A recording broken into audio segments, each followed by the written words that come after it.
I think my mother did exactly the right thing. I think it's absolutely extraordinary. Princess Anne had entered the private royal collection, expecting nothing more explosive than a routine inventory review. Instead, one handwritten reference number stopped her cold. Several pieces once kept among Queen Elizabeth's most personal jewelry had been separated from the main collection, assigned private valuations, and prepared for discreet transfer. Then Anne saw the authorization trail. Camilla's name stood at the center of it. What followed would turn a quiet family disagreement into a battle over Elizabeth's legacy. Before we go deeper into what this really means for the royal family, make sure to subscribe so you don't miss a single update. Anne stared at the same line twice, then a third time. In this dramatized account, the pieces before her were not part of the crown jewels, the historic ceremonial collection associated with the monarchy and used on major state occasions, but deeply personal possessions connected to Queen Elizabeth's private life. Anniversary gifts, family pieces, jewelry worn at moments remembered not for ceremony, but for who had been standing beside her. That distinction mattered to Anne, because these objects carried memories no valuation could measure. The princess closed the inventory file. Seconds later, she opened it again. The wording had not changed. Camilla had initiated a confidential process to have several items privately valued and prepared for possible sale through a discreet intermediary. Anne felt the anger rise slowly, because this was not merely about money. To her, those pieces were fragments of her mother's life. If they disappeared into anonymous collections, Elizabeth would be reduced, piece by piece, to prices written beside descriptions. One entry cut deeper than the others. Anne recognized a fictional diamond and sapphire bracelet immediately. Her mother had worn it during an intimate family anniversary dinner, and the memory returned with painful force. Elizabeth had touched the bracelet that evening, almost absent-mindedly, while listening to her children speak. Now the same piece sat inside a file beside an estimated value. Anne placed one hand against the table and said nothing. Then she noticed something worse. The proposed transaction had bypassed the normal family discussion surrounding sentimental possessions. No broad consultation. No warning to those closest to Elizabeth. The absence felt deliberate. Anne began to suspect that whoever pushed the process forward understood exactly how fiercely the family might resist once the specific pieces became known. She did not confront Camilla, not yet. Instead, Anne copied the inventory reference, shut the file with controlled precision, and requested one private meeting with Charles. The king would soon have to look at the same names, the same valuations, and the same bracelet his mother had once worn. But before Anne could force him to choose between his wife and his mother's legacy, one question had to be answered first. Why would Camilla have wanted those jewels sold at all? This was never going to remain a dispute about diamonds. For Anne, every missing piece carried the memory of a mother whose discipline shaped her entire life. For Camilla, the collection represented something far more complicated: inheritance, authority, and her uncertain place inside a monarchy still haunted by its past. And between those two women stood Charles, a son grieving Elizabeth, a husband protecting Camilla, and a king suddenly confronted with a choice he could not postpone. Anne had never cared much for jewels simply because they were valuable. What mattered to her was continuity. The private effects left by Queen Elizabeth sat in a sensitive space between family inheritance, institutional property, and sentimental stewardship.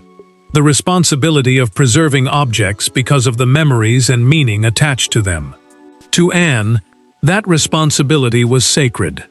A bracelet could be worth millions, but if it carried her mother's touch, no figure written on a valuation sheet could explain its true importance. The memory came back sharply. Anne remembered Elizabeth fastening the fictional sapphire bracelet before a private family celebration, then quietly remarking that certain pieces mattered because of the people and moments attached to them, not because anyone could place a price on them. The daughter had never forgotten that. Now the same bracelet appeared inside a process that could remove it from the family forever, and the thought felt less like administration than erasure. Camilla saw the same collection differently. She sat alone with a valuation summary, frustrated by the invisible line she seemed unable to cross. As queen, she held influence over royal property and household decisions, yet anything linked to Elizabeth carried an emotional weight that could turn a practical decision into a judgment on whether she belonged. She read the figures again, then pushed the pages away. The numbers were clear, the consequences were not. Charles soon received Anne privately. She entered without anger in her voice and placed the reference sheet before him. He read the first line, then the second. His expression changed when he reached the bracelet. The king removed his glasses and stayed silent for so long that Anne understood something before he said a word. He had known valuations were being discussed. He had not known exactly which pieces were involved. Anne watched him return to the page.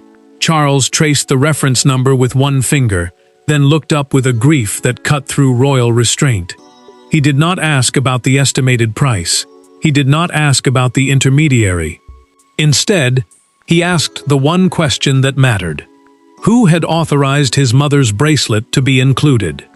Anne already knew the answer, and that answer would take them backward, to a seemingly harmless conversation months earlier when one suggestion from Camilla quietly changed the fate of the entire collection. Every royal crisis has a moment that looks insignificant until the damage is already done. In this story, that moment came months earlier, during a private review of Elizabeth's remaining personal effects. There were no raised voices, no dramatic accusations, and no reason for anyone present to believe history was being altered. Camilla simply asked whether unused jewelry should continue sitting indefinitely in storage. The question sounded practical. The decision that followed would become anything but practical. Charles had been trying to bring order to what his mother left behind. The private effects of Queen Elizabeth were being separated into different groups. Pieces intended for family use, items preserved because of their historical importance, and objects still waiting for a final decision. That process mattered, because personal royal property does not always carry the same status as formal state possessions. Some pieces belong to memory more than ceremony, and that made every choice around them emotionally dangerous. Camilla saw a growing problem. She believed expensive pieces that were rarely worn could not remain untouched forever, simply because they had belonged to the previous monarch. The queen consort raised the issue carefully at first, speaking about storage, insurance, maintenance, and the practical burden of managing a collection that seemed frozen in time. Charles listened without alarm. To him, it sounded administrative. He only warned that anything strongly connected to his mother should be handled with extreme care. Camilla heard something else inside that warning. She heard another boundary. Elizabeth was gone, yet her memory still seemed powerful enough to shape what could and could not be changed. The frustration stayed with her, because every decision involving the late monarch carried the risk of being judged as disrespect rather than management. Charles did not see that resentment building. He believed the matter had been settled with caution. It had not. The turning point came during a fictional February private collection review at Windsor. Camilla paused beside several lesser-seen pieces and gave an advisor one direct instruction: obtain confidential valuations, so we know what options exist. A valuation meant a professional estimate of what an item might be worth if sold or insured. On paper, the request was limited. No sale had been approved. No buyer had been chosen. Yet those few words opened a door that would become almost impossible to close. Weeks later, the language changed. Internal paperwork no longer spoke only about assessing value. It began referring to prospective private buyers and discrete market interest. An exploratory review had quietly become an active disposal process. Then Anne found the final detail that turned suspicion into certainty. Camilla had personally approved the next stage. Anne stopped reading. The quiet investigation was over. With the trigger finally exposed, she no longer wanted explanations passed through advisors, notes, or careful palace language. Anne wanted Camilla in the same room, with the jewelry list lying between them, and this time, there would be nowhere for either woman to hide. When Anne finally faced Camilla, there were no courtiers to absorb the tension and no ceremonial smiles to hide behind. The princess placed the valuation list on a table between them and asked one question: why were Elizabeth's private jewels being prepared for sale? Camilla did not immediately answer. Anne did not repeat herself. For several seconds, the silence became more brutal than shouting. And then the queen reached for the papers. Anne had asked for the meeting to be private for a reason. She did not want aides translating anger into softer language, or palace procedure turning responsibility into something vague. A valuation list was simply a record showing what individual pieces were believed to be worth. But this document went much further. Anne already knew that potential buyers had been approached. Camilla entered believing she was defending an administrative decision. She quickly realized the princess had uncovered far more. Anne pushed the page toward her and tapped one line: the sapphire bracelet. Her voice tightened as she explained that this was not just another item sitting unused in storage. It had belonged to Elizabeth in a deeply personal way, tied to family memory rather than state ceremony. Camilla looked down at the figure beside it, then back at Anne. For the first time, she seemed to understand why the daughter's composure was beginning to crack. Camilla pushed back. She insisted that the purpose had been to rationalize a huge private collection, not erase Elizabeth or profit from her memory. The queen consort argued that maintaining objects indefinitely carried cost, responsibility, and difficult choices. Anne listened, but her answer was immediate. Once a piece left the family and entered a private collection, intention would no longer matter. The memory would be gone with it. Anne then revealed the detail Camilla had not expected her to possess. A discreet intermediary had already been instructed to test interest among private collectors abroad. An intermediary meant a trusted middle person used to handle sensitive transactions without direct contact between the owner and buyer. This was no longer a theoretical valuation exercise. Someone had moved the process toward an actual sale. Camilla finally admitted authorizing exploration of that possibility. She insisted, however, that she had never approved the final disposal of the most sentimental pieces. Anne leaned forward and asked the question that cut through every explanation. If that was true, why were those pieces still on the active list? The door opened before Camilla could answer. Charles stepped inside, saw both women frozen across the table, and then noticed the paperwork between them. He picked up the page. His eyes stopped at the bracelet. Then they moved to the projected sale figure beside it. The argument had begun between two women, but the moment Charles read that number, the real battle shifted to the one person whose decision could stop everything. Charles did not need anyone to explain what the bracelet meant. He remembered it on his mother's wrist. He remembered the family occasion attached to it. And now, beside its description, someone had written a number large enough to make the object look less like a memory and more like merchandise. The king slowly placed the page on the table. Anne watched him. Camilla watched him. For the first time, neither woman could determine which side he would choose. Charles understood that the decision now rested with him.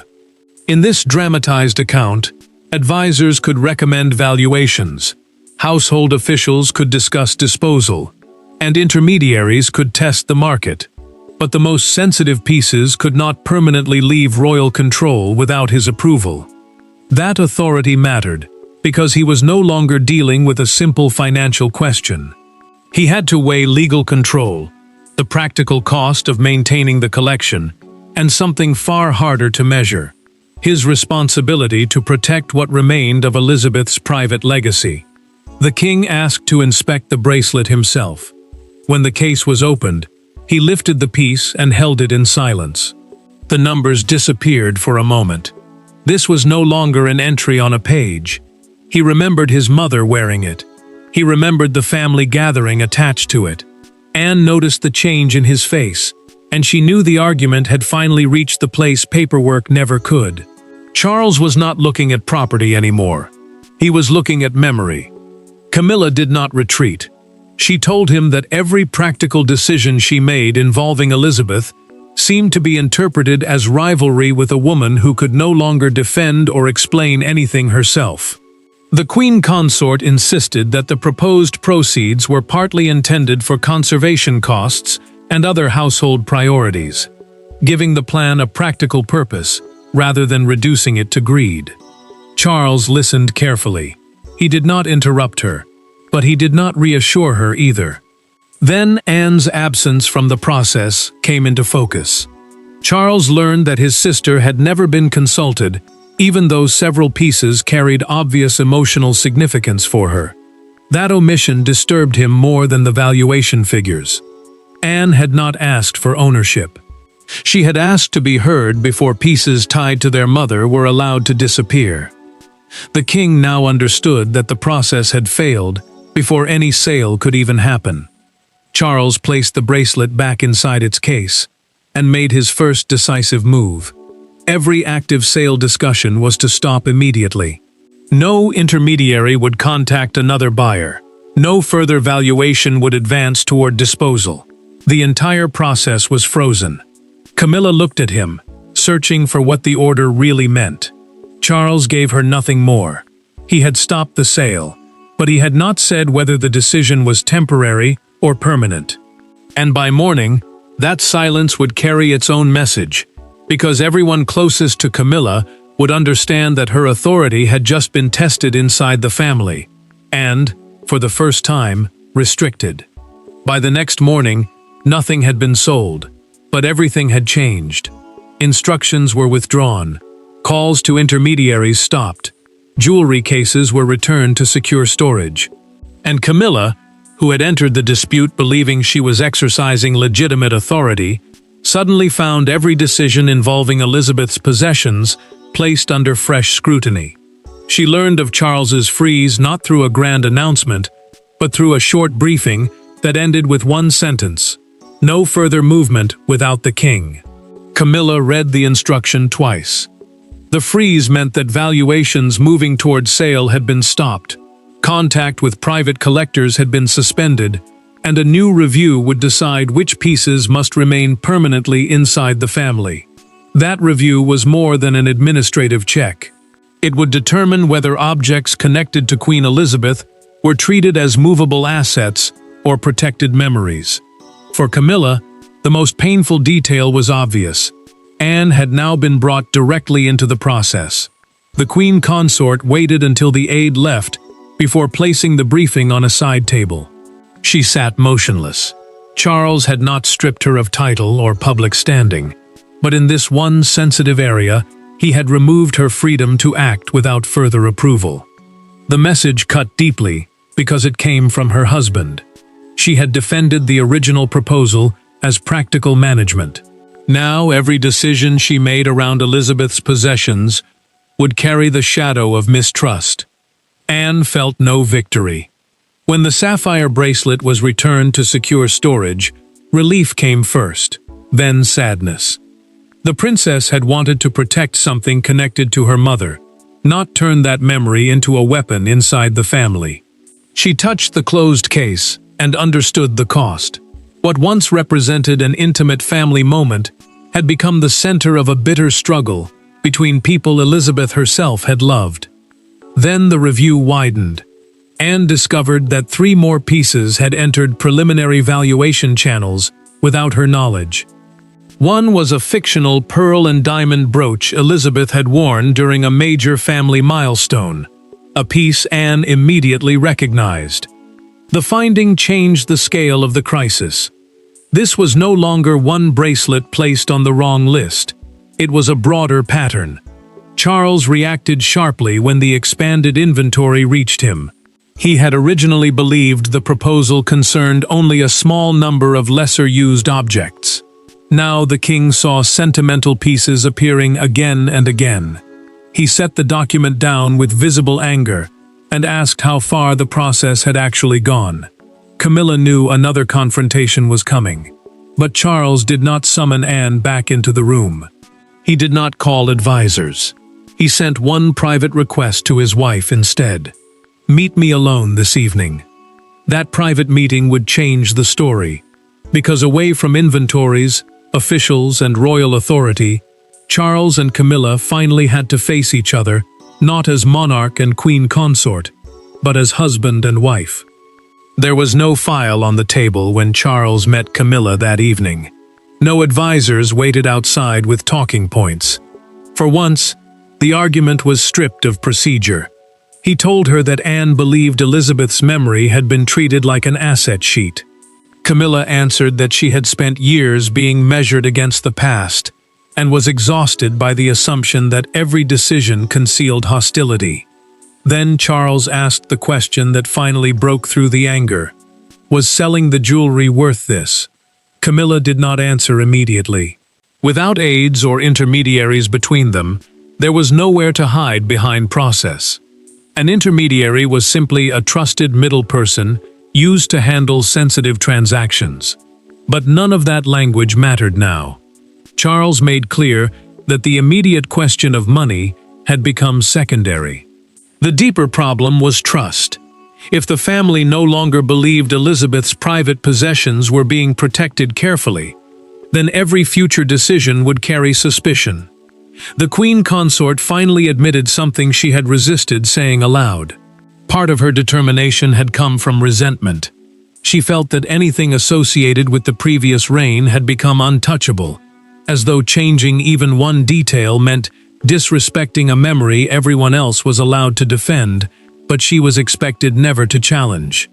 Camilla told him that she had grown tired of feeling like a temporary figure inside a story still dominated by someone who was gone. Charles listened, but his answer was firm. Respecting his mother's memory did not weaken Camilla's place beside him. The king told her that those were two different things. But pushing forward with decisions around deeply sentimental possessions without bringing Anne into the conversation had damaged confidence. That was the wound now, not the valuations, not the projected proceeds, trust. Camilla lowered her voice. Then she made the choice he had been waiting for. She agreed to withdraw her approval from every proposed sale, including pieces whose valuations had already attracted outside interest. The queen consort would no longer defend the disposal process. Nothing connected to the disputed list would move forward under her authority. Charles went further.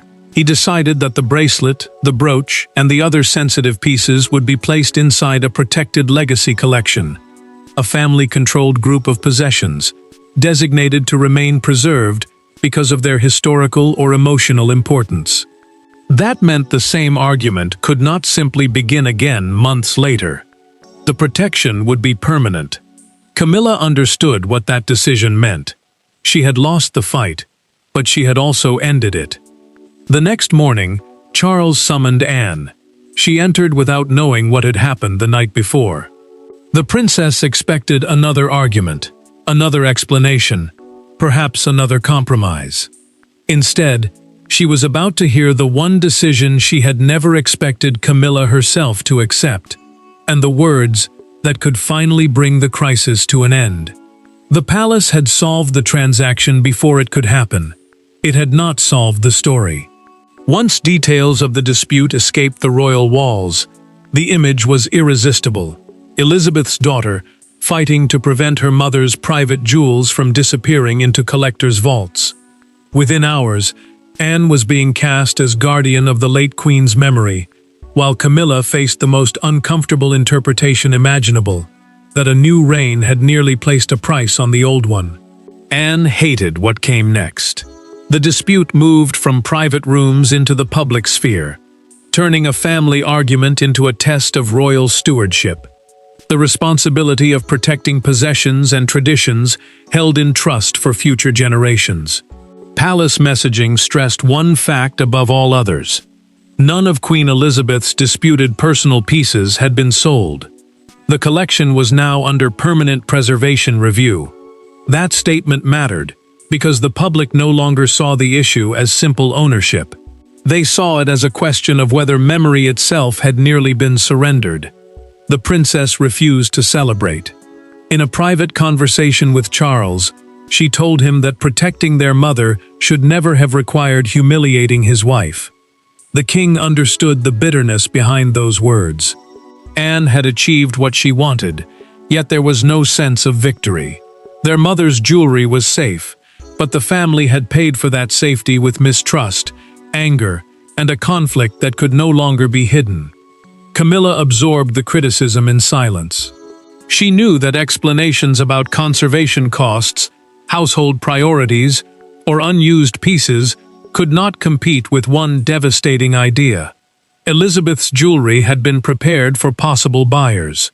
The Queen Consort understood how easily practical reasoning disappeared once emotion took control.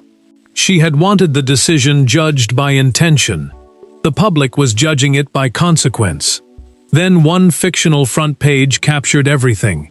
A national newspaper carried an image of Elizabeth wearing the sapphire bracelet beneath 4 words: "Anne saves the Queen's jewels."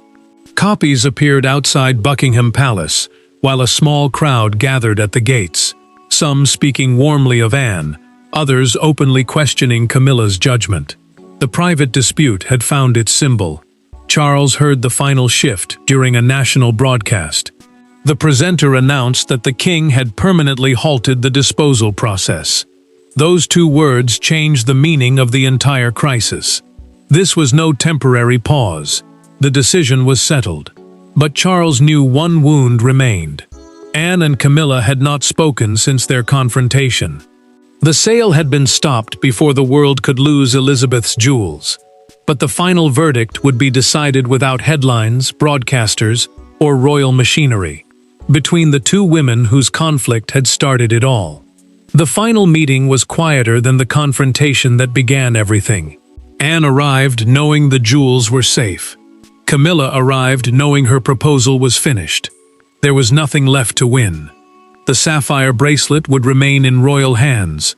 The other disputed pieces would be protected beside it. And no private buyer would ever receive the call once contemplated. Yet one question remained between the women: whether protecting Elizabeth's legacy had permanently damaged the family she left behind. Their answer finally came without an audience. Charles had already made the decision irreversible. Every disputed piece would remain inside the protected family collection, and no sale connected to Camilla's original valuation initiative would move forward.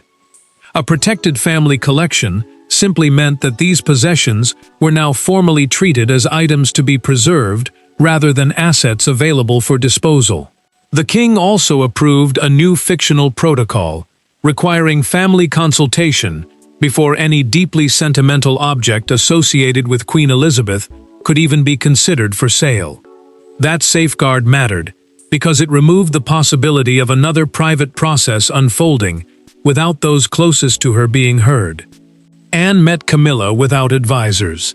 The princess did not apologize for exposing what she had found, and she did not soften the fact that she would make the same choice again. But she also made one thing clear. Her fight had never been about humiliating Camilla or weakening her place beside Charles. It had been about their mother. Anne believed that once pieces tied to Elizabeth's private life disappeared into unknown collections, the family would lose something money could never recover. Camilla finally accepted the difference she had underestimated.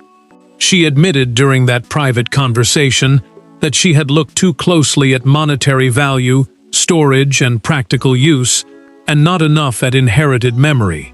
The Queen Consort understood now that a bracelet could carry meaning far beyond its stones. Once such an object left the family forever, no financial justification could bring back the history attached to it. The decision became final. The sapphire bracelet, the pearl and diamond brooch, and every other disputed item were permanently removed from the disposal list. The intermediary, involved in exploring potential buyers, was dismissed from the proposed transaction. No auction followed. No private collector received an offer. Nothing was sold.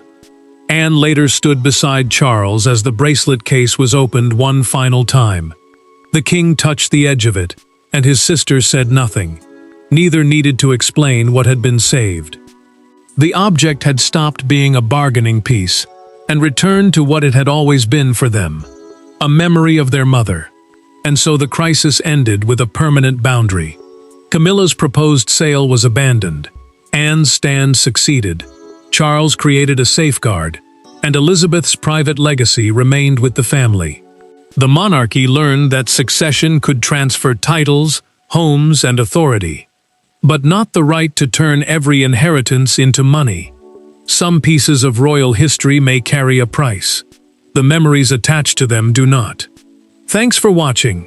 Please don't forget to like and subscribe, and we will see you in next one.